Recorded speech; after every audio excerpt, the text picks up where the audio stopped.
সুপ্রিয় শিক্ষার্থীরা, আশা করি সবাই ভালো আছো। আজকে আমি তোমাদের নবম অধ্যায়ের এইচএসসি ফার্স্ট পেপার প্রথম পত্র উচ্চতর গণিত বইয়ের অন্তরীকরণ নিয়ে মূল নিয়মে অন্তরীকরণ অংশ নিয়ে আলোচনা করব।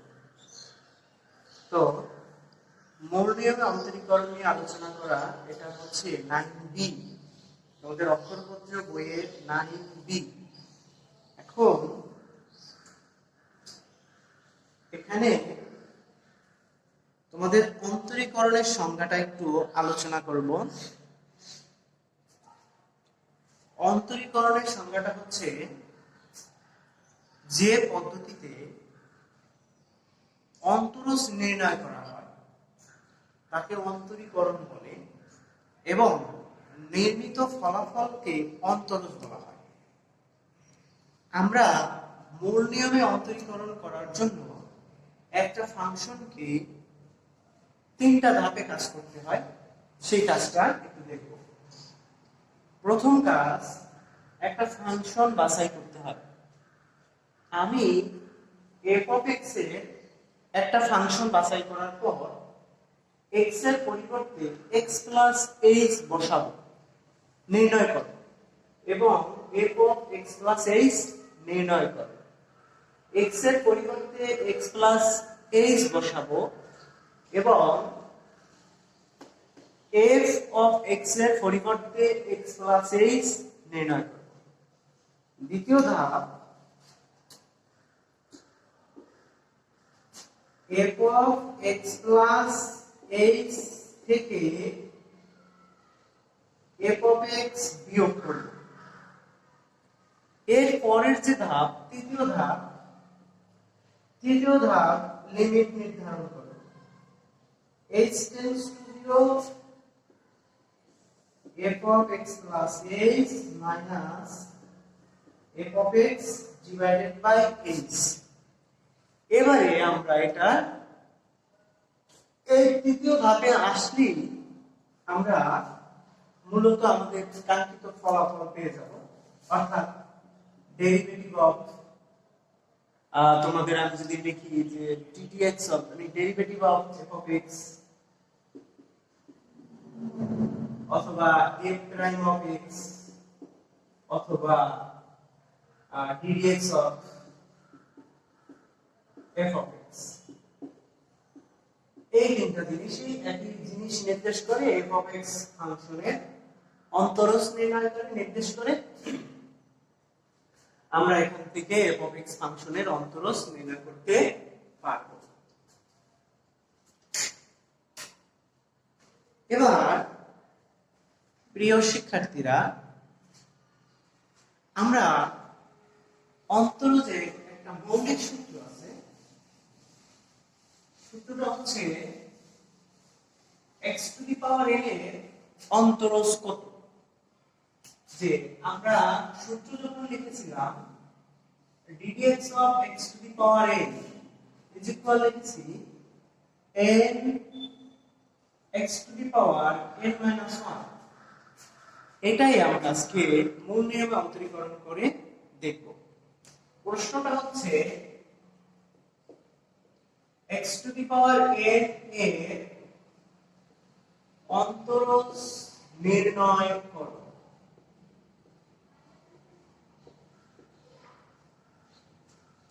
মূলত যে 3টা ধাপের কাজ, সেই প্রথম ধাপটা হচ্ছে যে ফাংশনটা আছে তাকে f of x বিবেচনা করা। আমি প্রথমত যখন সলিউশন করতেছি তখন ধরি f of x is equal x to the power n। এরপর আমি আবার কাজ করব কি, f of x plus h, অর্থাৎ x এর পরিবর্তে x plus h বসাবো।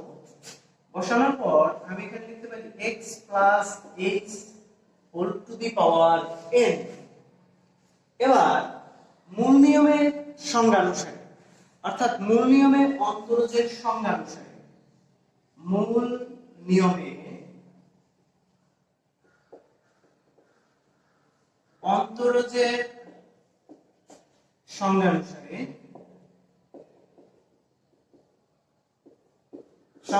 আমরা কি পাই? মূল নিয়মে অন্তরজের সংজ্ঞানুসারে আমরা পাই, একটু যদি ভালোভাবে খেয়াল করো, আমরা একটা সংজ্ঞা লিখেছিলাম, মানে তিনটা ধাপের তৃতীয় স্তরটাই হচ্ছে মূল নিয়মে অন্তরজের সংজ্ঞা। সেক্ষেত্রে আমরা লিখতে পারি derivative of ddx of f of x, এই f of x টাই মূলত কি x to the power n, এটা সমান limit h tends to 0, h tends to 0। এবারে কোন ফাংশনটা আমরা যেটা তৈরি করেছিলাম x plus h minus f of x divided by x। এবার তুমি এখানে মানগুলো বসাই দাও, derivative of x to the power n is equal limit x tends to 0 f of x plus h, f of x plus h টা আছে তোমার x plus h whole to the power n minus x to the power n divided by h। দেখো তুমি কি কাজ করছো, x plus h বের করে রাখছিলাম, সেটা বসাই দিছো, আর function of f of x এর মানটা সেটা বসাই দিছো। শুধুমাত্র তোমার ফরম্যাটটা হচ্ছে কি, ফরম্যাটটা হচ্ছে এইটুকু, মূল নিয়মে অন্তরজের ফরম্যাট যেটাকে বলা হয় সংজ্ঞা। তোমাকে মূল নিয়মে অন্তরীকরণ করতে বললেই বা অন্তরজ নির্ণয় করতে বললেই তোমাকে কাজ করতে হবে, এই তথ্যটুকু লিখতে হবে, এইটা বের করে এইখানে জাস্ট তোমার মানগুলো বসাই দিতে হবে। খুবই সোজা, খুবই বোঝার মানে খুবই ভালো এবং খুব আনন্দদায়ক ম্যাথগুলো। তোমরা যদি একটু ভালো করে বোঝার চেষ্টা করো, মনোযোগ দিয়ে দেখো, তাহলে তোমরা এটাকে খুব ভালোভাবে দেখতে পারবে, বুঝতে পারবে। এবারে আমরা একটু খেয়াল করি, আমরা এখানে একটা কাজ করব, এটা এভাবে লিখে দিলাম, কাজ হচ্ছে মানে এটাকে নিয়ে লিমিট h tends to 0। এখন এখানে কি কাজ করা যায়, কাজ করব আমরা x to the power n common নেব এই দুটো অংশ থেকে। যদি x to the power n common নেই, ফার্স্ট ব্র্যাকেট রাখলে চলবে, এখানে থাকে 1, কারণ x টাকে বাইরে নিয়ে আসলে x কমন নিয়ে বাইরে আসলে x to the power n থাকে, h divided by x whole to the power n minus x to the power n divided by h। আমরা এই কাজটা কেন করলাম? আমরা এই কাজটা করেছিলাম নবম দশম শ্রেণীতে, আমরা শিখছিলাম 1 plus x whole to the power n, এটা বিস্তৃতি শিখছিলাম। বিস্তৃতিটা কি ছিল? 1 plus nx plus n into n minus 1 divided by 2 factorial into x square plus dot dot। এই রকম একটা আমরা বিস্তৃতি শিখেছিলাম নবম দশম শ্রেণীতে, এরকম একটা বিস্তৃতি শিখেছিলাম। আমি জাস্ট বিস্তৃতিতে নেওয়ার জন্য এই কাজটা করেছি। এবারে আমরা একটু খেয়াল করি, যদি আমরা এখানে লিখতে পারি লিমিট h tends to 0, আমি পুরো দুইটা পদ থেকে যদি একটা x to the power n common নেই ডিভাইডেড বাই h রাখলাম, বাকিটা এখানে থাকে 1 plus h by x power n minus 1। এই পর্যন্ত দেখো শিক্ষার্থীরা বুঝো কিনা, কারণ হচ্ছে এই পর্যন্ত বুঝলেই তোমার কাজ শেষ। একটু ভালো করে যদি দেখো তুমি, খুব মজাদার একটা বিষয়, সেটা হচ্ছে কি তোমাকে মূল নিয়মে অন্তরীকরণের সংজ্ঞাটা ভালো করে জানতে হবে। তুমি জানলে খুব ভালো করে সংজ্ঞাটা, এরপরে কাজ করছো কি তুমি জানো f of x plus h minus f of x বের করে রাখতে হবে, f of x বের করে রাখছো, x plus h সেটাও বের করে রাখছো, x এর পরিবর্তে x plus h বসাইছো, কোন ফাংশন বসানোর পর রাশিটা চেঞ্জ হয়ে গেছে, সেটা নির্ণয় করার পর তুমি অন্তরজের সংজ্ঞা লিখছো, সংজ্ঞা লেখার পরে সেখানে মানগুলো বসাই দিয়েছো, মান বসানোর পরে যে কাজটা করেছো সেটা হচ্ছে তুমি নবম দশম শ্রেণীতে একটা বিস্তৃতি করেছো, এখানে সেই বিস্তৃতিটা কাজে লাগানোর উদ্দেশ্যে তুমি এই কাজটা করেছো। এবার তুমি কি কাজ করবা, একটু যদি খেয়াল করো, is equal limit h tends to 0 x to the power n divided by h second bracket 1 plus h by x কে শুধুমাত্র x বিবেচনা করো, তুমি পুরোটাকে x বিবেচনা করো, পুরোটাকে যদি x বিবেচনা করো তাহলে তুমি কি লিখতে পারো, তুমি লিখতে পারো এই যে বিস্তৃতিটা আমরা বের করে রাখছি 1 plus nx n into h by x plus n into n minus 1 divided by 2 factorial into h by x square অর্থাৎ x square এরপরে plus dot dot dot therefore তোমার হাতে কিন্তু একটা -1 ছিল এই যে তুমি একটু যদি তাকাও এটা ফার্স্ট ব্র্যাকেট কারণ তোমার এই হচ্ছে বিস্তৃতি মাইনাস একটা 1 আছে তুমি সেই -1টা লিখে দিয়েছো আশা করি দেখা যাচ্ছে প্রিয় বন্ধুরা এবারে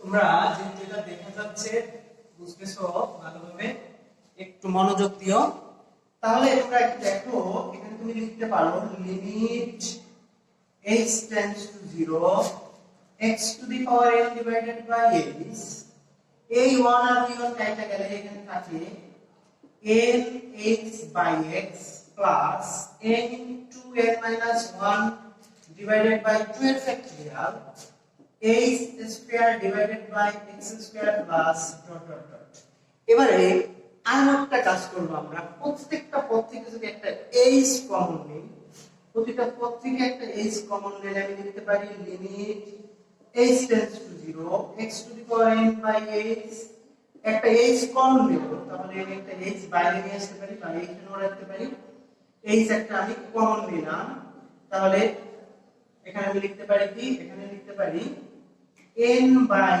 x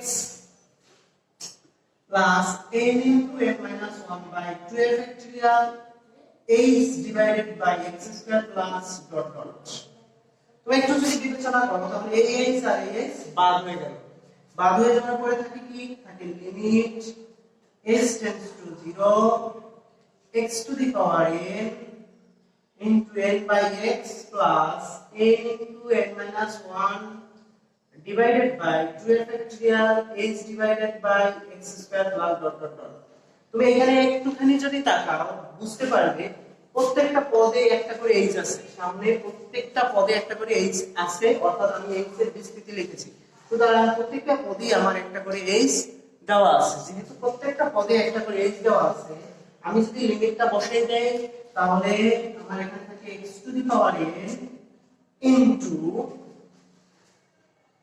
x to the power n into n divided by x এর বাইরে আর কিছু থাকে কি এর বাইরে কিছু থাকে না কারণ প্রত্যেকটা পদে একটা h আছে h এর মান যদি আমি 0 বসাই তাহলে সবগুলো কি হয়ে যায় 0 হয়ে যায় ফিনিশ হয়ে যায় এবারে একটু যদি খেয়াল করো তাহলে তুমি n টাকে পিছনে রাখো x to the power n আর নিচে আছে একটা -1 উঠে দাও -1 তাহলে তুমি পেয়েছো সুতরাং এটা হচ্ছে derivative of x to the power n is equal এত এটা তোমার প্রমাণিত এটা তোমরা পেয়েছো কোন নিয়মে অন্তরীকরণ করার পরে এই যে ম্যাথটা আমরা শিখলাম এই ম্যাথটা আমরা সূত্র হিসেবে ব্যবহার করব কিন্তু আমার প্রমাণটা অনেকবার কি করেছে বোর্ড পরীক্ষায় বিভিন্ন বোর্ড টেস্টে লিখিত পরীক্ষায় কিন্তু এই প্রমাণটা বারবার আসে সুতরাং শিক্ষার্থী বন্ধুরা তোমাদের উচিত হবে এই ম্যাথটাকে খুব ভালো করে আয়ত্ত করা এবারে এই মূল নিয়মই আমি তোমাদের আরেকটা ম্যাথ দেখাবো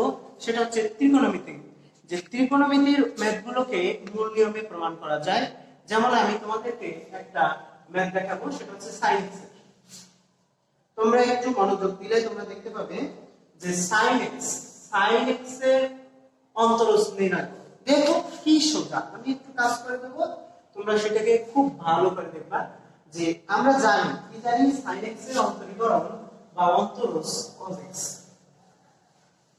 sin x এর অন্তরজ হচ্ছে cos x আশা করি শিক্ষার্থীরা এই ফরম্যাটটা বুঝতে পেরেছো যদি এইটা বুঝতে পারো আমি এটাকে বুঝবো তবে এইটাকে ব্যবহার করে এটা একটা ফরম্যাট জাস্ট এই ফরম্যাটে সাজাবো তোমরা খুব মনোযোগ দিয়ে দেখো যে আমি এখানে কাজ করতে পারি কি যে ধরে নেব x এর পরিবর্তে মানে f(x) টা হচ্ছে মূল যে জিনিসটা ওইটাই হচ্ছে ফাংশন তারপরে আমি যদি x এর জায়গায় x + h লিখি তাহলে হবে sin of x plus h মূল নিয়মে অন্তরজের সংজ্ঞা অনুসারে সব ঠিক আছে শুধু এখানে কি হবে মান হয়ে যাবে তোমরা একটু দেখো আমি যদিও তোমাদের কে দেখানোর সাথে মুছিনি নতুন করে করিনি আমি জাস্ট মানগুলোকে কি করে দিচ্ছি, চেঞ্জ করে দিচ্ছি। আর কোনো পরিবর্তন নাই, আমার হিসাবে শুধুমাত্র পরিবর্তন হবে ত্রিকোণমিতি অনুযায়ী, সাধারণ হিসাব অনুযায়ী। তোমরা দেখো f of x plus h এর মান sin of x plus h minus f of x মানে হচ্ছে sin x divided by h। এবারে তোমরা একটু দেখো যে আমি sin c minus sin d এর একটা সূত্র করতে পারি, sin c minus sin d এর সূত্র করতে পারি। sin c minus sin d এর যদি আমি সূত্র করি তাহলে কি লিখতে পারি, sin c minus sin d এর সূত্র হচ্ছে 2 cos c plus d by 2 cos c plus d by 2 cos sin c minus d by 2। তোমাদের এই সূত্রটা মনে আছে কিনা দেখো, যে sin c plus d sin c minus sin d সূত্র 2 cos the sin c minus sin d is equal 2 cos c plus d by 2 sin c minus d by 2। তো তোমাদের এই যদি তিনটা মনে থাকে তাহলে তুমি এখানে কাজটা করবা যে 1/h টাকে একটু সরাই দিলাম, নেয়ার পর একটু কাজ করব 2 cos x plus h plus x by 2 sin x plus x minus x by 2। আশা করি সবাই বুঝতেছো, cos of c plus d by 2 sin of c minus d by 2। এবার একটু আমরা 1/h টাকে আলাদা রেখে দিয়ে 2 টাকে দিয়ে দিতে পারি এখানে 2 ইনটু এটাকে তুমি লিখতে পারো cos of x plus h by 2 sin of h by 2। আশা করি শিক্ষার্থীরা বুঝতেছো। এবারে তোমরা একটা কাজ করো, কি কাজ করবা, আমরা যে প্রথম অধ্যায়ে শিখে আসছি অর্থাৎ প্রথম অংশে যখন আমরা অন্তরীকরণ আলোচনা করেছি সেখানে আমরা শিখে আসছি লিমিটের ব্যবহার। সেখানে আমরা শিখছিলাম এরকম কিছু একটা, দেখো তোমরা বোঝো কিনা, যে লিমিট h tends to 0 সাইনটাকে আগে নিয়ে আসলাম sin of h by 2 divided by যদি আমি একটা h by 2 লিখতে পারি ফলাফলটা আমি কত লিখতে পারবো, 1 লিখতে পারবো। আমি এখানে যদি h by 2 লিখতে পারি ফলাফল কত লিখতে পারবো, 1 লিখতে পারবো। কিন্তু লিমিট h tends to 0 আমার আরেকটা আছে কি cos, নিয়ে যাই এটা cos of x plus h by 2। এখানে কি নাই, এটার কোনো সূত্র আমরা পাইনি, যেহেতু এটার কোনো সূত্র আমরা পাইনি সেহেতু তোমরা একটু ভালো করে খেয়াল করো, এটার তো সূত্র পেয়েছি আমরা, এটা লিখেছি। এবার আমার একটা জিনিস ছিল 2/x। আচ্ছা এই 2/x টাকে উল্টায় দিলে h by 2 লেখা যায় না, এটা গুণ দিয়ে আবার উল্টায় গেলে 2টা উপরে যাবে, h টা নিচে চলে আসবে, বোঝা যায় না। এই যে 2/h, এই 2/h টাকে আমরা একটা কাজ করেছি, কি কাজ করেছি, এই 2/h টাকে অল্টারনেটিভ অর্থাৎ উল্টায় দিয়েছি, উল্টায় দিলে h by 2 নিচে চলে গেছে। তাহলে আমরা এখানে কি কাজ করতে পারি, এটা লিখতে পারি। এখন কথা হলো আমরা শিখেছিলাম সূত্রটা এমন যে limit x tends to 0 sin x by x is equal 1। But আমার এখানে তো h tends to 0 কিন্তু এখানে আছে h by 2। আচ্ছা h equal 0 h by 2 equal কত আসে, 0 আসে। h equal 0 হলে h by 2 equal কি আসে, 0 আসে। কিভাবে, 0 কে কোনো কিছু দ্বারা ভাগ করলে ফলাফল 0। সেক্ষেত্রে তুমি এটাকে কি লিখতে পারবা, এটাকে তুমি এখানে চেঞ্জ করে দিবা h by 2। এটুকুই পার্থক্য মাথায় রাখতে হবে যে আমি যেটা এখানে থিটা এখানে হিসাবে ব্যবহার করব, আমার সেই থিটা দ্বারা ভাগ করতে হবে, সেই থিটা টেন্ডস টু 0 লিখতে হবে। দেখো ফলাফলটা কি আসলো, এই পুরোটার পরিবর্তে লিখতে পারো তুমি একটা 1 cos h এর মান যদি 0 বসাই দাও তাহলে cos x plus 0 divided by cos x। তাহলে তুমি পেয়ে গেলে কি, সুতরাং তুমি লিখতে পারো derivative of sin x is equal cos x। Derivative of sin x is equal cos x। তাহলে এটা প্রমাণ, এই দিস ইজ প্রমাণিত। প্রিয় শিক্ষার্থীরা আশা করি সবাই বুঝতে পেরেছো। তো পরবর্তী ক্লাসে আমরা মূল নিয়মে অন্তরীকরণ নিয়ে আর একটু আলোচনা করব, সেটা হচ্ছে লগারিদম ফাংশন নিয়ে। লগারিদম ফাংশনের মূল নিয়মে অন্তরীকরণটাও ঠিক সেম প্রসেসে করে। তো তোমাদের একটা বাসার কাজ হচ্ছে, সেটা হচ্ছে তোমরা কাজ করবা কি, তোমরা কাজ করবা ত্রিকোণমিতিক বাকি যে অনুপাতগুলো আছে অর্থাৎ 5টা অনুপাত আছে, আমি একটা অনুপাত প্রমাণ করলাম, তোমরা বাকি 5টা অনুপাত অনুরূপভাবে প্রমাণ করবা। ধন্যবাদ সকলকে।